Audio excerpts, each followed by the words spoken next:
ಹಾಗಾದ್ರೆ ಅಂತಹ ಪ್ರಾಮಾಣಿಕ ಧೀಮಂತ ದಿಗ್ಗಜರಲ್ಲಿ ಒಬ್ಬರಾಗಿರ್ತಕ್ಕಂತಹ DVG ಅವರ ಪುತ್ರನಾಗಿರ್ತಕ್ಕಂತಹ BGL ಸ್ವಾಮಿ. ಹಾಗಾದ್ರೆ ಇವರು ಏನು ಯಾವ ರೀತಿಯಾಗಿ ಅಂದ್ರೆ ಒಬ್ಬ ಹಲವಾರು ಕಾರ್ಯಕ್ಷೇತ್ರಗಳಲ್ಲಿ ಸಸ್ಯಶಾಸ್ತ್ರಜ್ಞರು, ಸಂಶೋಧಕರು, ಪಿಟೀಲು ವಾದಕರು. ಹಾಗಾದ್ರೆ ಇವಾಗ ಪ್ರೀತಿಯ ವಿದ್ಯಾರ್ಥಿಗಳೇ, ನಾವೆಲ್ಲರೂ ಕೂಡ DVG ಅವರ ಪುತ್ರರಾಗಿರ್ತಕ್ಕಂತಹ BGL ಸ್ವಾಮಿಯವರ ಸಂಕ್ಷಿಪ್ತ ಪರಿಚಯವನ್ನ ಮಾಡ್ಕೊಂಡು ಬರೋಣ. ನೋಡಿ,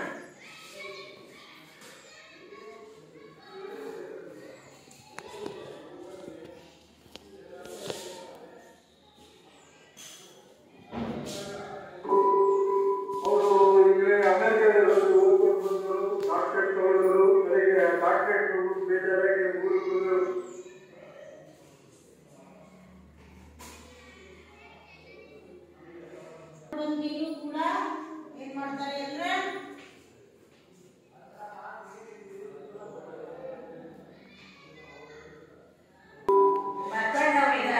ಇಲ್ಲ ಹಾಗೆ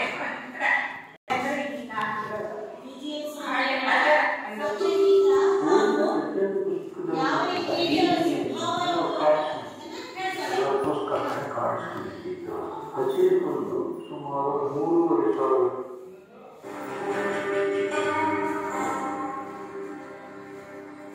ಕನ್ನಡ ಸತ್ಯ ಕರ್ನಾಟಕದಲ್ಲಿ ಸುಮಾರು 6 ಕೋಟಿ ಭೂಮಿಗಿಂತ ಮಾತನಾಡುವ ಹಾಗೂ ಸಾವಿರಾರು ವರ್ಷಗಳ ಇತಿಹಾಸವುಳ್ಳ ಸುಪುಷ್ಟ ಭಾಷೆ.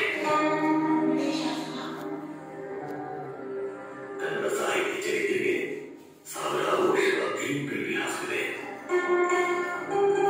ಅನೇಕ ಕವಿಗಳು, ಲೇಖಕರು ಕನ್ನಡ ಸಾಹಿತ್ಯಕ್ಕೆ ತಮ್ಮದೇ ಆದ ರೀತಿಯಲ್ಲಿ ಅನನ್ಯ ಕೊಡುಗೆ ಸಲ್ಲಿಸುತ್ತಾ ಬಂದಿದ್ದಾರೆ. ಕನ್ನಡ ಸಾಹಿತ್ಯವನ್ನು ಶ್ರೀಮಂತಗೊಳಿಸಿದ ಪ್ರಾತಸ್ಮರಣೀಯ ಹಾಡುಗಳನ್ನು ಗಮನಿಸುವ ಸಂದರ್ಭದಲ್ಲಿ ಜಾಗದಲ್ಲಿ ಮಾನವಾಣಿಕೆ ಬೀಳುವ ಹೆಸರು ಹೊಂದಿದೆ.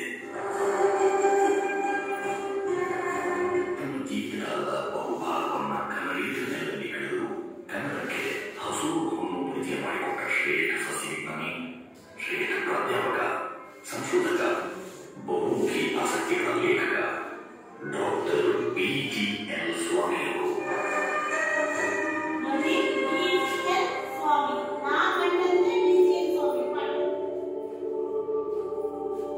ಬೆಂಗಳೂರು ಗುಂಡಪ್ಪ ಲಕ್ಷ್ಮೀನಾರಾಯಣ ಸ್ವಾಮಿ ಅಥವಾ BGL ಸ್ವಾಮಿ ಬಾಟನಿ ಅಂದರೆ ಸಸ್ಯ ವಿಜ್ಞಾನದಲ್ಲಿ ತಮ್ಮ ಮಹತ್ವದ ಸಂಶೋಧನೆಗಳಿಂದ ಅಂತಾರಾಷ್ಟ್ರೀಯ ಮಾನ್ಯತೆ ಗಳಿಸಿ ಅಜರಾಮರರಾಗಿರುವ BGL ಸ್ವಾಮಿ ಕನ್ನಡ ಸಾಹಿತ್ಯ ಕ್ಷೇತ್ರದಲ್ಲೂ ಆಳವಾದ ಕೃಷಿ ಮಾಡಿ ಹಸೂರು ಹೊನ್ನು, ಕಾಲೇಜು ರಂಗ, ಕಾಲೇಜು ತರಂಗ, ತಮಿಳು ತಲೆಗಳ ನಡುವೆ ಪ್ರಾಧ್ಯಾಪಕ ಪೀಠದಲ್ಲಿ ಪಂಚಕರ್ಷ ಗೋಪುರ ಮೊದಲಾದ ಅನೇಕ ಮಹತ್ವದ ಕೃತಿಗಳನ್ನು ರಚಿಸಿದವರು. ಕೇವಲ ಸಸ್ಯ ವಿಜ್ಞಾನ ಸಾಹಿತ್ಯ ಇಷ್ಟೇ ಅಲ್ಲದೆ ಚಿತ್ರಕಲೆ, ಸಂಗೀತ, ಶಾಸನ, ಇತಿಹಾಸ, ಭಾಷೆ, ಸಂಶೋಧನೆ ಹೀಗೆ ಹಲವು ದಿಕ್ಕುಗಳಲ್ಲಿ ತಮ್ಮ ಆಸಕ್ತಿ ಪರಿಶ್ರಮವನ್ನು ಹರಿಯುತ್ತಿದ್ದ ತುಂಬು ಜೀವನ ಪ್ರೀತಿಯ ಅಪರೂಪದ ವ್ಯಕ್ತಿತ್ವ ಶ್ರೀ ಸ್ವಾಮಿಯವರದ್ದು. ಖ್ಯಾತ ಲೇಖಕ ಕೃಷಿ ವಿಜ್ಞಾನಿ ಡಾಕ್ಟರ್ KM ಗಣೇಶನ್ ಅವರು ಹೇಳುವ ಹಾಗೆ, ನಾನು ಅವ್ರನ್ನ ಲಿಯೋನಾರ್ಡೋ ಡಾ ವಿನ್ಸಿ ಅಂತ ಭಾವಿಸ್ತೀನಿ. ನಮ್ಮ ಪ್ರಪಂಚದಲ್ಲಿ ವಿಜ್ಞಾನ ಮತ್ತು ತಂತ್ರಜ್ಞಾನ ಹಾಗೂ ಕಲೆಗೆ ಲಿಯೋನಾರ್ಡೋ ಡಾ ವಿನ್ಸಿ ಹಾಗೆ ನಮ್ಮ ಭಾರತದಲ್ಲಿ BGL ಸ್ವಾಮಿ ಹಾಗೆ ನನ್ನ ಅನಿಸಿಕೆ. ಪ್ರಸ್ತುತ ಸಾಕ್ಷಿ ಚಿತ್ರ ಮಹಾಮಹೋಪಾಧ್ಯಾಯ ಶ್ರೀ BGL ಸ್ವಾಮಿಯವರ ಸಾರ್ಥಕ ಬದುಕಿನ ಸಂಜೆ ಕಂಡಿನ ಹಿನ್ನೋಟ. ಸ್ವಾಮಿ ಇದು ಬೆಂಗಳೂರು ಗುಂಡಪ್ಪ ಲಕ್ಷ್ಮೀನಾರಾಯಣ ಸ್ವಾಮಿಯವರು ಕುಟುಂಬದವರು ಆಪ್ತರು ಕರೆಯುತ್ತಿದ್ದ ರೀತಿ. 1916ರಲ್ಲಿ ಸ್ವಾಮಿ ಹುಟ್ಟಿದ್ದು. ಡೇಟ್ ಬಂದು ತಪ್ಪು ಬರ್ತಾ ಇದೆ ಇವರೆಲ್ಲ ಕಡೆ. 5th February 1916.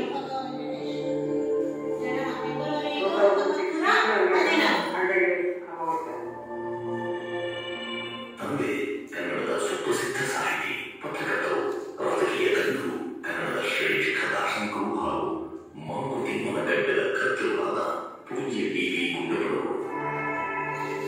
ತಾಯಿ ಭಾಗೀರಥಮ್ಮನವರು. BGL ಸ್ವಾಮಿ ವಿಚಾರ ಮಾತಾಡಬೇಕಾದ್ರೆ ಅವರು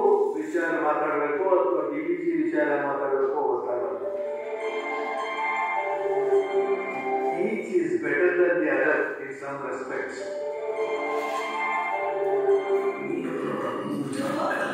ಸ್ವಾಮಿಯವರೇ ಹಿರಿಯರು. ಮೀನಾಕ್ಷಿ ಹಾಗೂ ಇಂದಿನ ಸ್ವಾಮಿಯವರ ಇಬ್ಬರು ಸಹೋದರಿಯರು. BGS ಸ್ವಾಮಿಯವರ ಪೂರ್ವಿಕರು ತಂಜಾವೂರು ನಾಗಪಟ್ಟಣ ಭಾಗದಲ್ಲಿರುವ ಮಂಜಾಪುತ್ತೂರು ಎಂಬ ಪುಟ್ಟ ಗ್ರಾಮದ ಬೃಹತ್ ಜನವರ್ಗಕ್ಕೆ ಸೇರಿದ ದ್ರಾವಿಡ ಬ್ರಾಹ್ಮಣ ಕುಟುಂಬ. ಸುಮಾರು 600 ವರ್ಷಗಳಿಗೂ ಹಿಂದೆ ಈ ಭಾಗದ ಅನೇಕರು ತಮ್ಮ ಜೀವನೋಪಾಯಕ್ಕಾಗಿ ಮೈಸೂರು ಸೀಮೆಗೆ ವಲಸೆ ಬಂದರಂತೆ. ಹೀಗೆ ವಲಸೆ ಬಂದ ಸ್ವಾಮಿಯವರ ಪೂರ್ವಜರು ತಮ್ಮ ಜೀವನೋಪಾಯಕ್ಕಾಗಿ ಆರಿಸಿಕೊಂಡ ಊರು ಕೋಲಾರ ಜಿಲ್ಲೆ ಮೂಡಬಾಗಿಲು ತಾಲೂಕಿನ ದೇವನಹಳ್ಳಿ. ಹಾಗಾಗಿ ಸ್ವಾಮಿಯವರ ತಂದೆ DVGಯವರ ಹೆಸರಿನಲ್ಲಿ ಡಿ ಅಂದರೆ ದೇವನಹಳ್ಳಿ ಸೇರಿ ಹೋಗಿದೆ. ಮುಂದೆ ಗುಂಡರವರು ತಮ್ಮ ಬದುಕನ್ನು ಹರಿಸುತ್ತಾ ಬೆಂಗಳೂರಿನಲ್ಲಿ ನೆಲೆಸಿದ್ದರಿಂದ ಸ್ವಾಮಿಯವರ ಹೆಸರಿನಲ್ಲಿ ಬೆಂಗಳೂರು ಸೇರಿಕೊಂಡು ಅವರು ಬೆಂಗಳೂರಿನಲ್ಲಿದ್ದಾರೆ. ನಮ್ಮ ಮನೆ ಜೀವನಿಯ ಡಾಕ್ಟರ್ DVGಯು ಮುಂಚೆ ಅದಕ್ಕೆ ನಾಗಚಂದ್ರ ಅಂತ ಇತ್ತು. 1970 ಆ ರೋಗಿಗೆ ಹೆಸರು ಬದಲಾಯಿಸಿತು.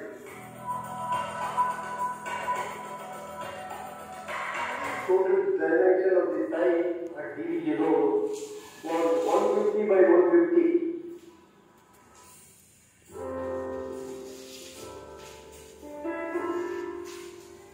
ನೋಡಿ ಬೆಂಗಳೂರಿನಲ್ಲಿ DVG ಹೆಸರಿನಲ್ಲಿ ರಸ್ತೆ.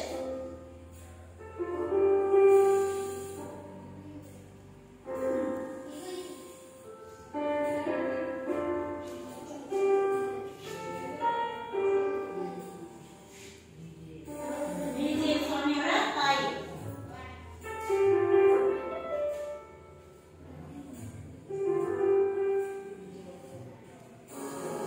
ತಂದೆ ಗುಂಡಪ್ಪನವರು.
BGS ಸ್ವಾಮಿಯವರು ಬಸವನಗುಡಿಯ ನ್ಯಾಷನಲ್ ಹೈಸ್ಕೂಲ್ನಲ್ಲಿ ಶಾಲಾ ಶಿಕ್ಷಣವನ್ನು ಪಡೆದಿದ್ದಾರೆ.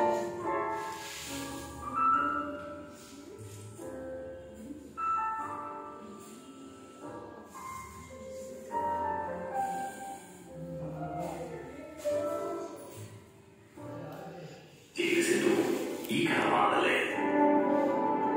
ಕಾಲೇಜು ಜೀವನದಲ್ಲಿ ಅವರು ಬರೆದ ಮೊದಲ ಲೇಖನ ಕದಂಬ. ಅದೇ ಶಿವರಾಮಿಯನ್ನು ತಿಳ್ಕೊಂಡಿದ್ದಾರದು ಅದು ಇಂಗ್ಲಿಷ್ನಲ್ಲಿ. ಈ ಲೇಖನ ಹಿಂದೂ ಪತ್ರಿಕೆಗೆ ಪ್ರಕಟವಾಯಿತು. ಹಿಂದಿನ ಒಂದು ಸಂಚಿಕೆಯಲ್ಲಿ ಅವರು ಕದಂಬ ಅನ್ನುವ ಒಂದು ವೃಕ್ಷ ವಿಶೇಷದ ಬಗ್ಗೆ ವಿಸ್ತಾರವಾಗಿ ಬರೆದ ಲೇಖನವನ್ನು ನಾನು ಬಹಳ ಹಿಂದಿಯೇ ಓದುವ ತಪ್ಪು ಇಟ್ಕೊಂಡು ತಾವೇ ಸಂಶೋಧನೆ ಮಾಡಿ ಥೀಸಿಸ್ನ ಸಬ್ಮಿಟ್ ಮತ್ತು ಆಸಕ್ತಿ ಆ ನೀರು ಹೋಗುವಲ್ಲಿ ಗೊಡವೆ ಇರ್ತಿದೆಯಲ್ಲ ಅದ್ರ ಬಗ್ಗೆ ಯಾವ ಫ್ರಾನ್ಸ್ ವಿಜ್ಞಾನಿ 1910ರಲ್ಲಿ ಒಂದು ಸಿದ್ಧಾಂತವನ್ನು ಮಾಡಿದರು. ಮಾಡಿ ಅನ್ವಯಿಸಲಿ ಇತ್ತು. ಆ ಸಿದ್ಧಾಂತವನ್ನು ಪ್ರಪಂಚದ ಎಲ್ಲ ಭಾಷೆಗಳ ಸಸ್ಯಶಾಸ್ತ್ರ ಓದುವವರೆಲ್ಲರೂ ಕೂಡ ಅದನ್ನೇ ಅನುಸರಿಸ್ತಾರೆ. ಇನ್ನೊಂದು ಅವರ ಸಿದ್ಧಾಂತ ತಪ್ಪು ಅಂತ ತೋರಿಸ್ಬೋದು. ಫ್ರೆಂಚ್ ಭಾಷೆಯಲ್ಲಿ ಅವರು ಪ್ರಬಂಧಗಳನ್ನು ಇವತ್ತು ಆ ಇದಕ್ಕೆ ಸಂಬಂಧಿಸಿದಂಥ ಪುಸ್ತಕಗಳಿಲ್ಲ. ಅದು ಪ್ರಪಂಚದ ಎಲ್ಲ ಭಾಷೆಗಳಲ್ಲಿ ಇದು ಸಂಬಂಧಿಸಬರುತ್ತೆ. ಅದಕ್ಕೆ ಅವರು ಕೈಗೊಂಡಿದ್ದಾರೆ.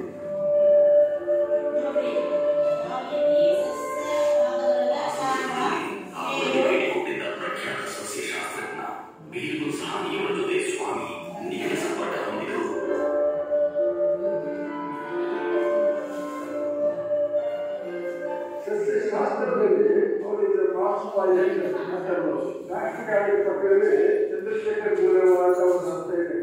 ಇಷ್ಟು ಚಂದ್ರವರು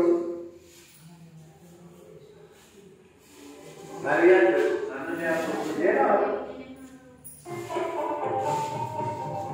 ಪಾಠ ಮಾಡುವ ಸಂದರ್ಭವನ್ನ ಸ್ವಾಮಿಗಳು ಹೀಗೆ ವಿವರಿಸ್ತಾರೆ.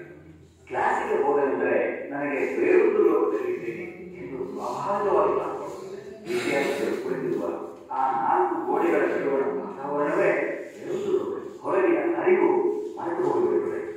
ಮುಖ್ಯವಾಗಿ ಸ್ನಾತಕೋತ್ತರ ತರಗತಿಗಳಿಗೆ ಹೇಳುವ ಪಾಠದಲ್ಲಿ ಯಾವುದಾದರೂ ಒಂದು ವಿಷಯವನ್ನು ಕುರಿತು ಪ್ರಸ್ತಾವಿಸುತ್ತಿದ್ದಾಗ ಇದ್ದಕ್ಕಿದ್ದಂತೆಯೇ ಹೊಸ ಭಾವನೆಯನ್ನು ದಿಕ್ಕಿ ಬರುತ್ತದೆ. ಅಥವಾ ಬಿಕ್ಕಟ್ಟಿನಲ್ಲಿದ್ದ ಸಮಸ್ಯೆಯನ್ನು ದಿಢೀರೆಂದು ಗಂಟು ಬಿಚ್ಚಿಕೊಂಡು ದಾರಿ ಸುಗಮವಾಗುತ್ತದೆ.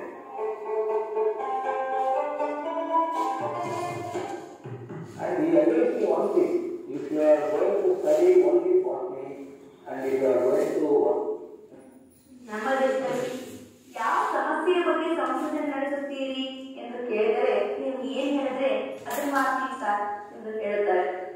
ಅವರಿಗೆ ಏನು ಮಾಡಬೇಕೆಂದೇ ಗೊತ್ತಿರುವುದಿಲ್ಲ. ಅವರು ತಮ್ಮ ಕರ್ತವ್ಯಕ್ಕೆ ಲೋಪ ತರುವುದಿಲ್ಲ. ವ್ಯವಸ್ಥೆ ಸರಿ ಹೋಗುವ ವಿಶ್ವಾಸ ಕಳೆದುಕೊಳ್ಳುವುದಿಲ್ಲ.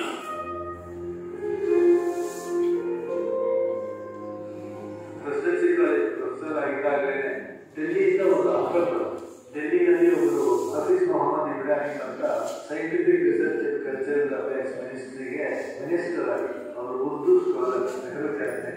ಈ ಇನ್ವೈಟೆಡ್ ಪ್ರೊಫೆಸರ್ಸು ಬರೆದರೆ ಓದ್ಲಿಕ್ಕೆ ನೀನು ಕನ್ನಡದಲ್ಲಿ ಬರೆಯುವುದು ಬೇಡ, ಮನೆಗೊಬ್ಬರಿದ್ದೇನೆ ನಾನು ಸಾಕು ಎಂದು ಬುದ್ಧಿಮಾತು ಹೇಳುತ್ತಿದ್ದಾರಾದರೂ ನನ್ನ ಬರವಣಿಗೆಯನ್ನು ಓದಿಯಾದ ಮೇಲೆ ಹುಡುಗಿಸುವ ಮಾತುಗಳನ್ನಾಡಿ ಹಸಿರುವನ್ನು ಅರ್ಥಪ್ರತಿಯನ್ನು ಓದಿಸಿದ್ದೀರಿ ಅಂದಮೇಲೆ ಕನ್ನಡದಲ್ಲಿ ಪುಸ್ತಕಗಳು ಬೇಕು ಎಂದು ಹೇಳಿ ಪುಸ್ತಕ ಅಚ್ಚಾಗುವುದರೊಳಗಾಗಿಯೇ ಕೈಗುಚ್ಚಿದ ನಮ್ಮ ಪೂಜ್ಯ ತಂದೆಯವರ ಸ್ಮರಣೆ. ನಮಗೆ ಅತ್ಯಂತ ಹತ್ತಿರವಾಗಿರೋದು ಅಂದರೆ ಸಸ್ಯಗಳು, ಹೂಗಿಡಗಳು, ಫಲಾಹಾರಗಳು, ನಮ್ಮದೇ ಕೆಮಿಸ್ಟ್ರಿ. ನಮ್ಮ ಸಂಗತಿಗಳು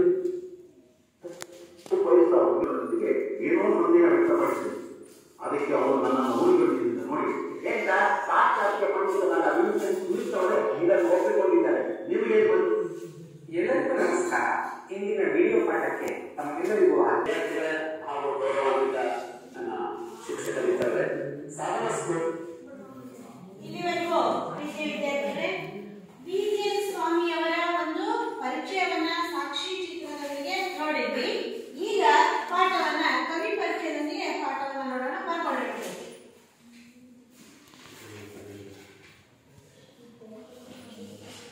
ಫಸ್ಟ್ ಕವಿ ಪರಿಚಯವನ್ನ ಬರ್ಕೊಳ್ಳಿ.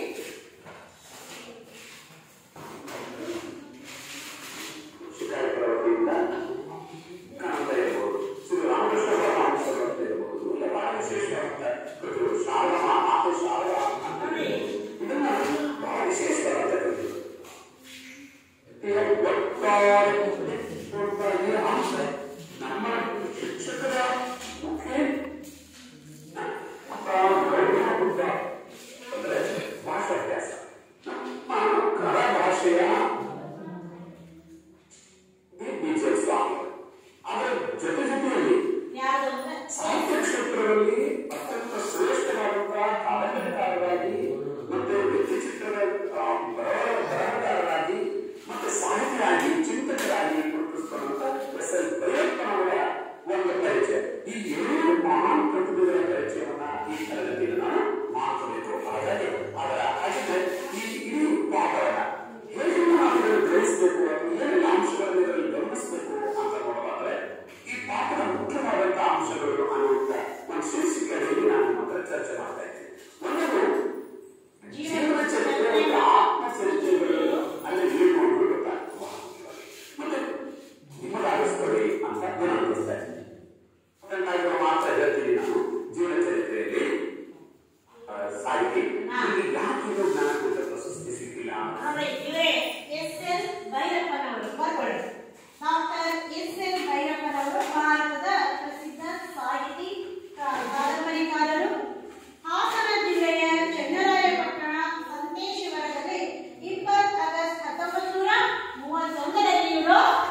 ಪ್ರಸ್ತುತ ಪಾಠದೊಳಗೆ ನಮ್ಗೆ ಅರ್ಥಪೂರ್ಣವಾಗಿ ಇವೆರಡೂ ಇದ್ದಾಗ ವ್ಯಕ್ತಿಗಳ ನೋಡ್ರಿ ಪರಸ್ಪರ ಗೌರವ ಮತ್ತು ಪೂರ್ವಗ್ರಹ ಪೀಡಿತವಲ್ಲದ ಯೋಚನೆಗಳು ಇವೆರಡೂ ಇದ್ದಾಗ ವ್ಯಕ್ತಿಗಳ ನಡುವಿನ ಸ್ನೇಹ ಎಷ್ಟೊಂದು ಅರ್ಥಪೂರ್ಣವೋ ವ್ಯಕ್ತಿತ್ವ ವಿಕಾಸವೋ ದೊರಕುವುದು ಆಗಿರುತ್ತದೆ ಎಂಬುದನ್ನ ಪ್ರಸ್ತುತ ಬರಹವು ಕಾಣಿಸುತ್ತದೆ. ನೋಡಿ ಪಾಠವನ್ನು ತೆಗೆರಿ. 24ನೇ ಸಂಖ್ಯೆ ಪಾಠ 7. ನಾ ಕಂಡಂತೆ ಬಿಜಿಎಲ್ ಸ್ವಾಮಿ. ಸ್ವಾಮಿಯವರಿಗೂ ನನಗೂ ಮುಖತಃ ಪರಿಚಯವಾದದ್ದು ಅವರ ಜೀವನದ ಕೊನೆಯ ವರ್ಷದಲ್ಲಿ. ನಾನು ಉತ್ತರ ಭಾರತದಲ್ಲಿ ಅವರು ಮದರಾಸಿನಲ್ಲಿ ಇದ್ದು ಭೇಟಿಯ ಸಂದರ್ಭ ಒದಗಿರಲಿಲ್ಲ. ಅವರು ಮೈಸೂರು ವಿಶ್ವವಿದ್ಯಾನಿಲಯಕ್ಕೆ ಸಂದರ್ಶಕ ಪ್ರಾಧ್ಯಾಪಕರಾಗಿ ಬಂದು ನಾವು ಆಗಾಗ ಕರೆದು ಮಾತನಾಡುವ ಅವಕಾಶವಾಯಿತು. ಇಂಥ ಸ್ಥಳದಲ್ಲಿ ಇಂಥವರು ಅವರು ಪರಿಚಯವಾಯಿತು ಎಂಬ ಖಚಿತ ನೆನಪು ನನಗಿಲ್ಲ. ಆದರೆ ನಾನು ಅವರು ಕೂತು ಒಟ್ಟಿಗೆ 2.5-3 ಗಂಟೆ ಮಾತನಾಡಿದ ನಂತರ ಈತನ ಜ್ಞಾನ ವಿವಿಧ ವಿಸ್ತಾರಗಳದ್ದು ಎನಿಸಿದುದು ಮಾತ್ರವಲ್ಲ, ಅವರ ಬಗೆಗೆ ನನ್ನಲ್ಲಿ ಸ್ನೇಹ ಪ್ರೀತಿಗಳು ಹುಟ್ಟಿರುವುದು ನನ್ನ ಅರಿವಿಗೆ ಬಂತು. ಸಾಧಾರಣವಾಗಿ ಯಾರ ಬಗೆಗೂ ಪ್ರೀತಿ, ಸ್ನೇಹ, ಆತ್ಮೀಯತೆ, ಉಪೇಕ್ಷೆಗಳು ನನ್ನಲ್ಲಿ ಅಷ್ಟು ಬೇಗ ಹುಟ್ಟುವುದಿಲ್ಲ. ತುಂಬ ದಿನ ಒಡನಾಡಿ ಜೊತೆಯಲ್ಲಿ ಕೆಲಸ ಮಾಡಿ ಅಥವಾ ವ್ಯಕ್ತಿತ್ವದ ಪರೀಕ್ಷೆಯಾಗುವ ಸಂದರ್ಭಗಳನ್ನು ದಾಟಿದ ನಂತರವೇ ನನ್ನಲ್ಲಿ ಯಾರ ವಿಷಯದಲ್ಲಾದರೂ ಒಂದು ಸ್ಪಷ್ಟ ಭಾವ ಮತ್ತು ಅಭಿಪ್ರಾಯಗಳು ಬೆಳೆಯುವುದು. ಸ್ವಾಮಿಯವರಂತಹ ಬಹುಬೇಗ ನನ್ನಲ್ಲಿ ಸ್ನೇಹವನ್ನು ಹುಟ್ಟಿಸಿದುದು ನನ್ನ ಜೀವನದಲ್ಲಿ ಇನ್ನು ಒಬ್ಬಿಬ್ಬರು ಮಾತ್ರ. ಬೆಳಗ್ಗೆ ಎಷ್ಟೊತ್ತಿಗೆ ಹೇಳ್ತೀರಿ ಎಂದು ಕೇಳಿದೆ. 3:30 ನಾನೆಂದು. ನಂದು ಹೆಚ್ಚು ಕಡಿಮೆ ಅದೇ ಹೊತ್ತು. ಆದರೆ ನಾನು ಓದೋದು ಪಿಟಿಲು ಅಭ್ಯಾಸವೋ ಮಾಡ್ತೀನಿ. ನಿಮ್ಮ ಹಾಗೆ ವ್ಯಾಯಾಮವಾಸಿ ಇಲ್ಲ ಎಂದರು. ಆಗ ಅವರು ಗಂಗೋತ್ರಿಯ ಅತಿಥಿ ಗೃಹದ ಒಂದು ಕೋಣೆಯಲ್ಲಿದ್ದರು. ದಿನ ನಾನು 5:30 ಹೊತ್ತಿಗೆ ಆ ಮಾರ್ಗ ತಿರುಗಾಡಲು ಹೋಗುವ ಪದ್ಧತಿ. ಒಂದು ದಿನ ಅವರ ಕೋಣೆಯ ಬಾಗಿಲಿಗೆ ಹೋಗಿ ನಿಂತೆ. ಹೊರಗಿನ ಬೆಳಕು ಒಳಗೆ ಬರದಂತೆ ಬಾಗಿಲಿನ ಗಾಜಿಗೆ ಕಪ್ಪು ಕಾಗದ ಅಂಟಿಸಿದ್ದರು. ಕಿಟಕಿ ಬಾಗಿಲುಗಳನ್ನೆಲ್ಲ ಬಿಗಿಯಾಗಿ ಮುಚ್ಚಿದ್ದರು. ಆಲಿಸಿದರೆ ಒಳಗಿನಿಂದ ಪಿಟೀಲುನಾದ ಅಭ್ಯಾಸ ಮಾಡುತ್ತಿದ್ದಾರೆಂಬುದು ಸ್ಪಷ್ಟವಾದರೂ ಬರೀ ಗುರು ಹೇಳಿಕೊಟ್ಟದ್ದನ್ನ ನೀಡುತ್ತಿದ್ದರು. ಹೊಸದನ್ನ ಸೃಷ್ಟಿಸಲು ಪಿಟೀಲಿನಲ್ಲಿ ಪ್ರಯೋಗ ಮಾಡುತ್ತಿದ್ದಾರೆ ಅನ್ನಿಸಿತು. ಅಲ್ಲಿಯೇ ಅರ್ಧ ಗಂಟೆಗೂ ಮಿಕ್ಕಿ ನಿಂತು ಕೇಳುತ್ತಿದ್ದೆ. ಮೇಟಿ ಕಾಫಿ ತಂದು ಬಾಗಿಲನ್ನ ತಟ್ಟಿದಾಗ ಅವರು ತೆಗೆದರು. ನನ್ನನ್ನು ನೋಡಿ, ಎಷ್ಟು ಹೊತ್ತಿನಿಂದ ನಿಂತಿದ್ದೀರಿ? ಬಾಗಿಲು ಯಾಕೆ ತಟ್ಟಲಿಲ್ಲ ಎಂದರು. ಒಳಗೆ ಬಂದಿದ್ದರೆ ನೀವು ನುಡಿಸುತ್ತಿರಲಿಲ್ಲ ಎಂದು ಒಪ್ಪಿಕೊಳ್ಳುವಂತೆ ನಕ್ಕರು. ಹೀಗೆ ಮುಂಜಾನೆ ತಿರುಗಾಡಲು ಹೋದಾಗ ನಾನು ದಿನ ಅವರ ಕಿಟಕಿ ಬಾಗಿಲುಗಳನ್ನು ಗಮನಿಸುತ್ತಿದ್ದೆ. ಪ್ರತಿದಿನ ಎದ್ದಿರುತ್ತಿದ್ದರು. ಆದರೆ ಎಲ್ಲ ದಿನವೂ ಪಿಟೀಲು ಅಭ್ಯಾಸ ಮಾಡುತ್ತಿರಲಿಲ್ಲ. ಬಾಗಿಲು ಕಿಟಕಿ ಮುಚ್ಚಿದರೆ ಪಿಟೀಲೆಂಬುದೇ ಖಚಿತ. ತೆರೆದಿದ್ದರೆ ಓದುವುದು, ಸಂಶೋಧನೆಗೆ ಸಂಬಂಧಿಸಿದ ಟಿಪ್ಪಣಿ ಕಾರ್ಡುಗಳನ್ನು ಬದಲಾಯಿಸುವುದು ಮಾಡುತ್ತಿದ್ದರು. 7-8 ದಿನಕ್ಕೊಮ್ಮೆ ನಾನು ಒಳಗೆ ಹೋಗಿ ಕೂರುತ್ತಿದ್ದೆ. ಹಳೆಗನ್ನಡ, ದಕ್ಷಿಣ ದೇವಾಲಯಗಳು, ಸಮಕಾಲೀನ ಸಾಹಿತ್ಯ, ಫ್ರೆಂಚ್ ವಸ್ತುಸ್ಥಿತವಾದ ಸಂಗೀತ, ಹೀಗೆ ಯಾವುದಾದ್ರೂ ವಿಷಯ ಬೆಳೆಯುತ್ತಿತ್ತು. ಸಸ್ಯಶಾಸ್ತ್ರವಂತೂ ಅವರ ಕಾಸ ಕ್ಷೇತ್ರ. ವೇದ, ಉಪನಿಷತ್ತು, ಸಂಸ್ಕೃತ ಕಾವ್ಯಗಳು ಒಮ್ಮೊಮ್ಮೆ ಸುಡುತ್ತಿದ್ದವು.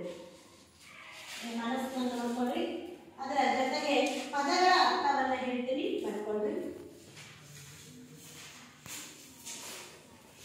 ಪದಗಳ ಅರ್ಥವನ್ನ ನೋಡಿ. ಉಪೇಕ್ಷೆ ಅಂದ್ರೆ ತಾತ್ಸಾರ, ಮೇಧಾಶಕ್ತಿ ಅಂದ್ರೆ ಬುದ್ಧಿ ಶಕ್ತಿ, ವೈಖರಿ ಅಂದ್ರೆ ಧಾತಿ, ಶೈಲಿ, ಮಾರ್ಪಾಡು ಅಂದ್ರೆ ಬದಲಾವಣೆ, ನಿಮಿತ್ತ ಅಂದ್ರೆ ಕಾರಣ. ಮನಸ್ಸನ್ನು ನೋಡ್ಕೊಳ್ಳಿ. ನಾನು ಅದೇ ಓದನ್ನ ನೋಡೋಣ.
ಖಚಿತ ನೆನಪು ನನಗಿಲ್ಲ. ಆದರೆ ನಾನು ಅವರ ಕೂತು ಒಟ್ಟಿಗೆ 2-3 ಗಂಟೆ ಮಾತನಾಡಿದ ನಂತರ ಈತನ ಜ್ಞಾನ ವಿವಿಧ ವಿಸ್ತಾರಗಳನ್ನು ಎನಿಸಿತು. ಮಾತ್ರವಲ್ಲ, ಅವರ ಬಗೆಯ ನನ್ನೆಲ್ಲ ಸ್ನೇಹ ಪ್ರೀತಿಗಳು ಹುಟ್ಟಿರುವುದು ನನ್ನ ಅವರಿಗೆ ಬಂತು. ಸಾಧಾರಣವಾಗಿ ಯಾರ ಬಗೆಯೂ ಪ್ರೀತಿ, ಸ್ನೇಹ, ಆತ್ಮೀಯತೆ, ಉಪೇಕ್ಷೆಗಳು ನನ್ನಲ್ಲಿ ಅಷ್ಟು ಬೇಗ ಹುಟ್ಟುವುದಿಲ್ಲ. ತುಂಬಾ ದಿನ ಒಡನಾಡಿ ಜೊತೆಯಲ್ಲಿ ಕೆಲಸ ಮಾಡಿ ಅಥವಾ ವ್ಯಕ್ತಿತ್ವದ ಪರೀಕ್ಷೆಯಾಗುವ ಸಂದರ್ಭಗಳನ್ನು ದಾಟಿದ ನಂತರವೇ ನನ್ನಲ್ಲಿ ಯಾರ ವಿಷಯದಲ್ಲಾದರೂ ಒಂದು ಸ್ಪಷ್ಟ ಭಾವನೆ ಮತ್ತು ಅಭಿಪ್ರಾಯಗಳು ಬೆಳೆಯುವುದು. ಸ್ವಾಮಿಯಂತವರ ಬಹು ಬೇಗ ನನ್ನಲ್ಲಿ ಸ್ನೇಹವನ್ನು ಹುಟ್ಟಿಸಿದವರು ನನ್ನ ಜೀವನದಲ್ಲಿ ಇನ್ನೂ ಒಬ್ಬಿಬ್ಬರು ಮಾತ್ರ. Very good. ನೆಕ್ಸ್ಟ್ ಒಬ್ಬರು ವೈಶಾಲಿ ಒಬ್ಬರಿಗೆ ಯಾರಾದರೂ ಒಬ್ಬರು. ಬೆಳಗ್ಗೆ ಎಷ್ಟು ಮಂದಿಗೆ ಅವರು ಕೇಳಿದರು. 3:30 ನಾನಿದ್ದೆ. ನನಗೆ ಹೆಚ್ಚು ಕಡಿಮೆ ಅದಾದರೆ ನಾನು ಓದಲು ಚೀಟಿದ ಅಭ್ಯಾಸ ಮಾಡಿ ನೀವು ಹಾಗೆ ವ್ಯಾಯಾಮವಾಗಿದ್ದಿಲ್ಲ ಎಂದರು. ಆಗ ಅವರು ಗಂಗೋತ್ರಿ ಅತಿಥಿ ಗೃಹದ ಒಂದು ಕೋಣೆಯಲ್ಲಿದ್ದರು. ದಿನ ನಾನು 5:30 ಹೊತ್ತಿಗೆ ಆ ಮಾರ್ಗ ತಿರುಗಾಡಲು ಹೋಗುವ ಪದ್ಧತಿ. ಒಂದು ದಿನ ಅವರು ಕೋಣೆ ಬಾಗಿಲಿಗೆ ಹೋಗಿ ನಿಂತೆ. ಹೊರಗಿನ ಬೆಳಕು ಒಳಗೆ ಬರದಂತೆ ಗಾಳಿ ಬಾಗಿಲಿನ ಗಾಳಿಗೆ ಕಪ್ಪು ಕವಲು ಅಳಿಸಿದರು. ಕಿಟಕಿ ಬಾಗಿಲುಗಳನ್ನೆಲ್ಲ ಬೆಳಗಿಸಿದರು. ಆರಿಸಿದರೆ ಒಳಗಿನಿಂದ ಜೀವನದ ಅಭ್ಯಾಸ ಮಾಡುತ್ತಿ ಎಂಬುದು ಸ್ಪಷ್ಟವಾದ ಬರಿಗೂ ಹೇಳಿಕೊಟ್ಟುದನ್ನು ತಿಳಿಯುತ್ತಿಲ್ಲ. ಹೊಸದನ್ನು ಸೃಷ್ಟಿಸಲು ಕಿಟಕಿಯಲ್ಲಿ ಪ್ರಯೋಗ ಮಾಡುತ್ತಿದ್ದಾರೆ ಎಂದಿತ್ತು. ಅಲ್ಲಿ ಅರ್ಧ ಗಂಟೆಗೂ ನಿಂತು ಕೇಳುತ್ತಿದೆ. ಮೇಟಿ ಕಾಫಿ ತಂದು ಬಾಗಿಲು ತಟ್ಟಿದಾಗ ಅವರು ತೆಗೆದು ನನ್ನ ನೋಡಿ, ಎಷ್ಟು ಹೊತ್ತಿನಿಂದ ನಿಂತಿದ್ದೀರಾ, ಬಾಗಿಲು ಹೇಗೆ ತಟ್ಟಲಿಲ್ಲ ಎಂದರು. ಒಳಗೆ ಬಂದಿದ್ದರೆ ನೀವು ನಿಲ್ಲಿಸುತ್ತಿರಲಿಲ್ಲ ಎಂದೆ. ಒಪ್ಪಿಕೊಳ್ಳುವಂತೆ ನಕ್ಕರು. ಹೀಗೆ ಮುಂಜಾನೆ ತಿರುಗಲು ಹೋದಾಗ ನಾನು ದಿನ ಅವರ ಕಿಟಕಿಯ ಬಾಗಿಲನ್ನು ಗಮನಿಸುತ್ತಿದ್ದೆ. ಪ್ರತಿದಿನ ಎದ್ದಿರುತ್ತಿದ್ದರು. ಆದರೆ ಎಲ್ಲ ದಿನವೂ ಪಿಟೀಲು ಅಭ್ಯಾಸ ಮಾಡುತ್ತಿರಲಿಲ್ಲ. ಬಾಗಿಲು ಕಿಟಕಿ ಮುಚ್ಚಿದರೆ ಪಿಟೀಲು ಎಂಬುದು ಖಚಿತ. ತೆರೆದಿದ್ದರೆ ಓದುವುದು, ಸಂಶೋಧನೆಗೆ ಸಂಬಂಧಿಸಿದ ಟಿಪ್ಪಣಿ ಕಾರ್ಯಗಳನ್ನು ಅವರು ಸಿದ್ದು ಮಾಡುತ್ತಿದ್ದರು. 7-8 ದಿನಕ್ಕೊಮ್ಮೆ ನಾನು ಒಳಗೆ ಹೋಗಿ ಕೂರುತ್ತಿದ್ದೆ. ಹಳೆಗನ್ನಡ, ದಕ್ಷಿಣದ ದೇವಾಲಯಗಳು, ಸಮಕಾಲೀನ ಸಾಹಿತ್ಯ, ಫ್ರೆಂಚ್ ವಸ್ತುಸ್ಥಿತಿವಾದ, ಖಂಡಿತ ಹೀಗೆ ಯಾವುದಾದ್ರೂ ವಿಷಯ ಬೆಳೆದಿತ್ತು. ಸಸ್ಯಶಾಸ್ತ್ರವನ್ನು ಅವರ ಕಾಶಕ್ಷೇತ್ರ, ವೇದ, ಉಪನಿಷತ್ತು, ಸಂಶೋಧಕ ಕಾರ್ಯಗಳು ಒಮ್ಮೊಮ್ಮೆ ಎನಿಸುತ್ತಿದ್ದವು. Very good. ಅವಸರ ಮಾಡಬಾರ್ದು. ನೋಡಿ, ಅವರಿಬ್ಬರ ಮಧ್ಯದಲ್ಲಿರ್ತಕ್ಕಂತಹ ಎಸ್.ಎಲ್. ಭೈರಪ್ಪನವರು ಒಬ್ಬ ಶ್ರೇಷ್ಠ ಕಾದಂಬರಿಕಾರರು. ಹಾಗೇನೆ BGM ಸ್ವಾಮಿಯವರು ಕೂಡ, ಅವರ ಇಬ್ರು ಕೂಡ ಅವರು ಶ್ರೇಷ್ಠ ಸಾಹಿತಿಗಳು. ಸಸ್ಯಶಾಸ್ತ್ರದಲ್ಲಿ ಅಪಾರವಾಗಿರ್ತಕ್ಕಂತಹ ಜ್ಞಾನವನ್ನ ಪಡೆದಿದ್ರು. ಆದರೆ ಇವರಿಬ್ಬರ ಸ್ನೇಹ ಯಾವ ರೀತಿ ಇತ್ತು ಅಂತಕ್ಕಂಥದ್ದನ್ನ ಅವರು ಹೇಳ್ತಾ ಇದಾರೆ. ಯಾವ ರೀತಿ ಇತ್ತು ಅಂದ್ರೆ, ಇವರು ಇಬ್ಬರು ಹೇಗಿದ್ರಪ್ಪ ಅಂದ್ರೆ ಯಾವುದೋ ಒಂದು ಕಟ್ಟುಪಾಡಿಗೆ ಸ್ನೇಹಿತರಾಗಿರಲಿಲ್ಲ. ಆದ್ರೆ ನೋಡಿ, ಸ್ವಾಮಿಯವರಿಗೂ ಭೈರಪ್ಪನವರಿಗೂ ಮುಖತಃ ಪರಿಚಯವಾದದ್ದು ಜೀವನದ ಕೊನೆಯ ವರ್ಷದಲ್ಲಿ. ಇವರು ಎಸ್.ಎಲ್. ಭೈರಪ್ಪನವರು ಇರೋದು ಉತ್ತರ ಭಾರತದಲ್ಲಿ, ಸ್ವಾಮಿಯವರು ಇರೋದು ಮದ್ರಾಸ್ನಲ್ಲಿ. ಅವರಿಬ್ಬರು ಭೇಟಿಯಾಗುವ ಸಂದರ್ಭ ಸಿಕ್ಕಿರಲಿಲ್ಲ. ಮೈಸೂರಿಗೆ ಹೋದಾಗ ಸಂದರ್ಶಕ ಪ್ರಾಧ್ಯಾಪಕರಾಗಿ ಆಗಾಗ ಭೇಟಿಯಾಗಿ ಮಾತನಾಡುವ ಅವಕಾಶ ಇತ್ತು. ಅವಾಗ ಪರಿಚಯವಾಯಿತು. ಆದರೆ ಎಸ್.ಎಲ್. ಭೈರಪ್ಪನವರು ಹೇಳ್ತಾರೆ, ನನಗೆ ಇದೇ ಸಮಯದಲ್ಲಿ ಪರಿಚಯವಾಯಿತು ಅನ್ನೋದನ್ನ ಹೇಳ್ತಕ್ಕಂತಹ ಖಚಿತ ನೆನಪು ನನಗಿಲ್ಲ. ಆದರೆ ನನ್ನ ಸ್ನೇಹ ಹೆಂಗಾಯ್ತು ಅಂದ್ರೆ, ನಾವು ಸುಮಾರು 2:30-3 ತಾಸು ಮಾತಾಡಿದ್ವಿ. ಆದರೆ ಆ 2:30-3 ತಾಸು ನನಗೆ ಭೈರಪ್ಪನವ್ರು ಹೇಳ್ತಾ ಇದ್ರ, ನನಗ BGM ಸ್ವಾಮಿಯವರು ಎಷ್ಟೋ ವರ್ಷಗಳ ದೀರ್ಘವಾದ ಸ್ನೇಹ ಇತ್ತೇನೋ ಅನ್ನೋ ಭಾವನೆ ಬರೋದಕ್ಕೆ ಪ್ರಾರಂಭವಾಯಿತು. ಹಾಗಾಗಿ ಎಷ್ಟೊಂದು ಭಾವನೆ ನನಗೆ ಅಷ್ಟು ಸುಲಭವಾಗಿ ಎಸ್.ಎಲ್. ಭೈರಪ್ಪನವರು ಅಷ್ಟು ಸುಲಭವಾಗಿ ಯಾರನ್ನೂ ಒಪ್ಕೊಳ್ಳಲ್ಲ. ಆದರೆ BGM ಸ್ವಾಮಿಯವರ ಜೊತೆಗೆ ಚರ್ಚೆ ನಡೆದಾಗ ಕೇವಲ ಒಂದು ಕಾರ್ಯಕ್ಷೇತ್ರದಲ್ಲ, ವಿವಿಧ ಎಲ್ಲಾ ಕಾರ್ಯಕ್ಷೇತ್ರಗಳಲ್ಲೂ ಕೂಡ ಇವರು ಅಪಾರವಾಗಿರ್ತಕ್ಕಂಥ ಒಂದು ಜ್ಞಾನವನ್ನ ನೋಡಿ ಅವರಿಗಿರ್ತಕ್ಕಂಥ ಪ್ರೀತಿ, ಸ್ನೇಹ, ವಿಶ್ವಾಸ ಹೆಚ್ಚಾಗೋದಕ್ಕೆ ಕಾರಣವಾಯಿತು. ಅಷ್ಟು ಬೇಗ ಇವರು ಯಾರನ್ನು ಸ್ನೇಹಿತರನ್ನಾಗಿ ಮಾಡ್ಕೊಳ್ಳಲ್ಲ. ಈಗ ನಾವೇನ್ ಮಾಡ್ತೇವೆ ಮಕ್ಕಳೇ, ಚಿಕ್ಕ ವಯಸ್ಸಿನಲ್ಲಿ ನೀವಾಗ್ಲಿ ನಾವಾಗ್ಲಿ ಏನ್ ಮಾಡ್ಬಿಟ್ಟಿರ್ತೇವೆ, ತಿಂಡಿ ಪೂರ್ತಿ ಬಸ್ನಾಗ ಕುತ್ಕೊಳಕ, ಬೆಂಚಿನಾಗ ಬರ್ತಾಳಕ, ಈ ರೀತಿ ಸ್ನೇಹ ಇರ್ತಕ್ಕಂಥದ್ದು ಸಾಮಾನ್ಯವಾಗಿ. ಅದು ಸ್ವಾರ್ಥದ ಸ್ನೇಹ ಆಗುತ್ತೆ. ಆ ರೀತಿ ಅಲ್ಲ, ಸಮಾನ ಜ್ಞಾನಿಗಳು ಸಮಾನವಾಗಿರ್ತಕ್ಕಂಥದ್ದು. ಆಮೇಲೆ 2-3 ತಾಸುಗಳಲ್ಲಿ ಅತ್ಯಂತ ಆತ್ಮೀಯರ ಈ ರೀತಿ ಒಳಗಿರೋದು ವಿಶೇಷವಾಗಿರ್ತಕ್ಕಂಥದ್ದು. ಆದರೂ ಕೂಡ ಸ್ವಾಮಿಯವರ ಬಗ್ಗೆ ನಮ್ಗೆ ಇಷ್ಟು ಬೇಗ ನಮ್ಮ ಜೀವನದಲ್ಲಿ ಸ್ವಾಮಿಯವರನ್ನ ಬಿಟ್ಟ ಇನ್ನೊಂದು ಒಬ್ಬರಿಬ್ರು ಅವ್ರು ಬಿಟ್ಟು ಯಾರು ಇಲ್ಲ. ಅವರಿಬ್ಬರ ಮಧ್ಯೆ ಸಂಭಾಷಣೆ ನಡೆದಿದೆ. ಎಸ್.ಎಲ್. ಭೈರಪ್ಪನವರು ಹಾಗೆ ಹೇಳ್ತಾರೆ. ಅವಾಗ ಅವ್ರು ಹೇಳ್ತಾರೆ, ಬೆಳಗ್ಗೆ ಎಷ್ಟೊತ್ತಿಗೆ ಹೇಳ್ತೀರಿ ಅಂತ ಎಸ್.ಎಲ್. ಭೈರಪ್ಪನವರು ಸ್ವಾಮಿಯವರನ್ನು ಕೇಳಿದಾಗ 3:30ಯಿಂದ 3:45. ಹಾಗಾದ್ರೆ ಭೈರಪ್ಪನವರು ಹೇಳ್ತಾರೆ, ನಾನು ಕೂಡ ಅಷ್ಟೇ, ನಾನು ನೋಡಿ ನಾವಿನ್ನೂ ಅವಾಗ ಎಲ್ಲಿರ್ತೀವಿ, ಅವಾಗ ಎಷ್ಟೊತ್ತಿಗೆ ನಿಮಗೆ ಬೆಳಗರಿಯೋದು, ಸೂರ್ಯ ಹುಟ್ಟಿ ಎದ್ದೇಳು ಅಂತ ನೀವು ಹೇಳ್ತೀರಿ. ಆದ್ರೆ ವಿದ್ಯಾರ್ಥಿ ದಶೆಯಲ್ಲಿ ಗ್ರಾಮೀಣ ಮುಹೂರ್ತದಲ್ಲಿ ಹೇಳ್ಬೇಕು. 4:30 ಕನಿಷ್ಠ 5 ಗಂಟೆ ಒಳಗಾಗಿ ಎದ್ದು ನಿಮ್ಮ ನಿತ್ಯ ಕರ್ಮಾದಿಗಳನ್ನು ಮಾಡ್ಕೊಂಡ್ಬಿಟ್ಟು 1 ತಾಸು ದಿನ ಅಧ್ಯಯನ ಮಾಡ್ತಕ್ಕಂಥದ್ದು ಯಾರು ಮಾಡ್ತೀರೋ ನಿಮ್ಮ ಜೀವನದಲ್ಲಿ ಸಾಧನೆಯನ್ನ ಮಾಡಲಿಕ್ಕೆ ಸಾಧ್ಯವಾಗುತ್ತೆ. ನೋಡ್ರಿ, ನಾನು ಅದೇ ಹೇಳ್ತೀನಿ. ಆದ್ರೆ ಹೇಳಿದ್ರು ಸ್ವಾಮಿ, ನಾನು ಭೈರಪ್ಪನವ್ರು ಹೇಳಿದ್ರು, ನಾನು ನಿಮ್ಮ ತರಹ ಯೋಗ ಮಾಡುವುದಾಗಲಿ, ವಾಯು ವಿಹಾರಕ್ಕೆ ಹೋಗೋದಾಗಲಿ, ವಾಕಿಂಗ್ ಮಾಡೋದಾಗಲಿ ಮಾಡೋಣ. ಒಂದು ಪೆಟ್ಟಿಲ್ ನುಡಿಸ್ತೀನಿ, ಇಲ್ಲ ಅಂದ್ರೆ ಓದ್ತಾನೆ. ನನ್ನ 2 ಕೆಲಸ ದಿನ 3:30, 3:45 ಹೇಳ್ತೀನಿ. ಆದ್ರೆ ನಾನು ಭೈರಪ್ಪನವ್ರು ಏನ್ ಕೆಲಸ, ಬೆಳಗ್ಗೆ 3:30ಯಿಂದ 3:45 ಏನ್ ಮಾಡ್ತಿದ್ರಪ್ಪ, ಓದ್ತಾನು. ಏನ್ ಮಾಡ್ತಿದ್ರು 3:30ಯಿಂದ 3:45 ಭೈರಪ್ಪನವರು? ಪೆಟ್ಟಿಲ್ ನುಡಿಸೋರು ಯಾರು? ಬಿ.ಜಿ.ಎಲ್. ಸ್ವಾಮಿಯವರು. ಭೈರಪ್ಪನವರು ವಾಕಿಂಗ್ ಹೋಗೋದು, ಯೋಗ ಮಾಡೋದು ಭೈರಪ್ಪನವರ ಕೆಲಸವಾದ್ರೆ, ಬಿ.ಜಿ.ಎಲ್. ಸ್ವಾಮಿಯವ್ರದ್ದು 3:30ರಿಂದ 3:45 ಏನ್ ಮಾಡ್ತಿದ್ರಮ್ಮ? ಪೆಟ್ಟಿಲ್ ನುಡಿಸ್ತಿದ್ರು. ಅದು ಬಿಟ್ಟರೆ ಮತ್ತೆ ಮಾಡ್ತಿದ್ರು, ಓದ್ತಾ ಇದ್ರು, ಸಂಶೋಧನೆಯ ಬಗ್ಗೆ ನೋಡ್ತಾ ಇದ್ರು. ಪಾಠ ಕೇಳೋದ್ರಲ್ಲಿ ಗಮನ ಇರ್ಬೇಕ, ಎಲ್ಲೆಲ್ಲೋ ಯೋಚನೆ ಮಾಡೋದು.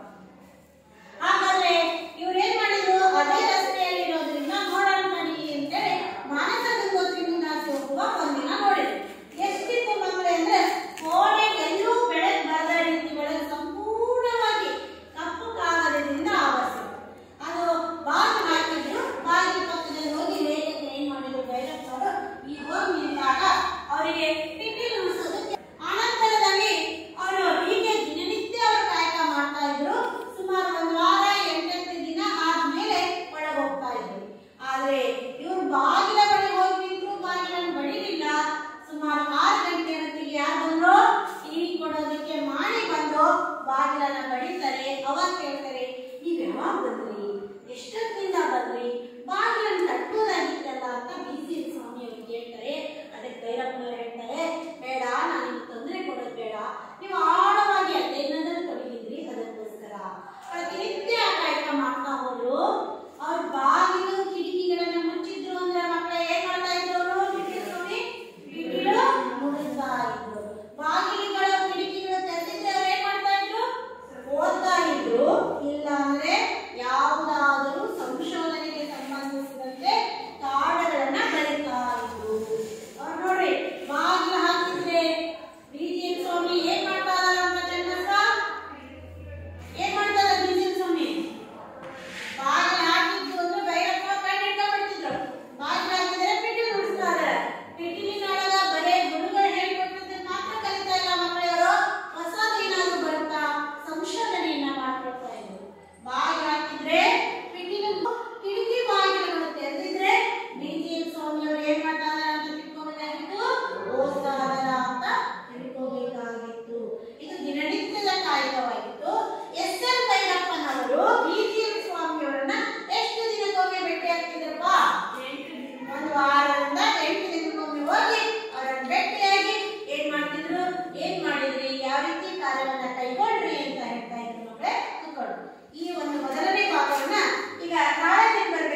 ಮಾಡ್ಕೊಂಡ್ಬರ್ಬೇಕು.